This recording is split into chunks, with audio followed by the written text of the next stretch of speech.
Копенгаген қаласында бастау алатын әлем чемпионатына төрткүл дүниенің ең таңдаулы деген мергендері қатысады. Ресми деректер бойынша жарысқа қатысуға әзірдің өзінде 62 ел өтініш білдірген. Соның арасында Қазақстан ұлттық құрамасы да бар. Байрақты бәсекеде еліміздің намысын 6 спортшы қорғаса, соның 3-еуі оңтүстіктің өрендері. Чемпионат мира будет проходить в Копенгагене. Ұлттық құрама команданың сапына оңтүстіктен 3 спортшы енді. Олар Ойбек және Луиза Сайдиевтер, сондай-ақ Аружан Абдразақ. Ал Алматы облысының атынан Денис Ганкин мен Санжар Мусаев сынға түссе, Астананың намысын Елена Ли қорғайды. Шәкірттерге үлкен үміт артып отырмыз. Ел намысын қорғайтындардың бірі шымкенттік Ойбек Садиев. Садақ атумен 13 жылдан бері шұғылданатын спортшының жеткен жетістіктері аз емес. Тәжірибелі мерген талай халықаралық жарыстарда топ жарған. Оның ендігі арманы Олимп шыңын бағындыру.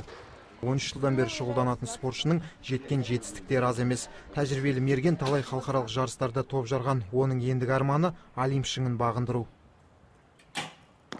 Пока на 80% оцениваю. Подготовка идет нормально. Пекин олимпиадасына қатысуға шеберлігім жетпеді, ал Лондонның алдында жарақат алып қалдым. Енді Бразилия жолдамасын жеңіп алу үшін барымды саламын. Әзірге 80%-ға дайынмын. Негізгі басымдықты командалық сайысқа қойып отырмыз.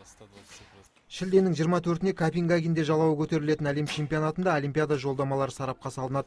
Сол сынға жерлестеріміз қызу дайындалуда. Айта кетейік, Лондон олимпиадасында ел намысын 2 спортшы қорғаған болатын. Жанболат Мелсил, Андрей Любицкий, ТВК телеарнасы.